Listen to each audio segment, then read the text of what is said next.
Urgent weather message.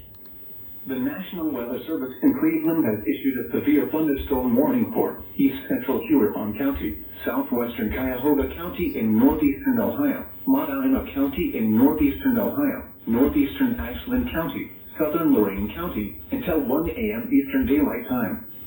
At 12:10 a.m. Eastern Daylight Time, a severe thunderstorm was located near Wellington, or 17 miles north of Ashland, moving east at 40 miles per hour. Hazard, 60 miles per hour in gusts and penny-sized hail.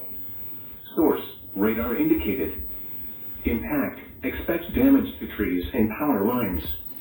Locations impacted include Cleveland, Medina, Parma, Strongsville, Brunswick, North Wilton, North Ridgeville, Wadsworth, Grafton, Richmond, Wellington, Lodi, New London, Creston, Chippewa Lake, Parma Heights, Broadview Heights, Brook Park, Berea, and Littleford Heights. For your protection, move to an interior room on the lowest floor of a building. Repeating, a severe thunderstorm warning has been issued until 1 a.m. Eastern Daylight Time for the following counties in Ohio: Ashland, Cuyahoga, Huron, Lorain, and Medina.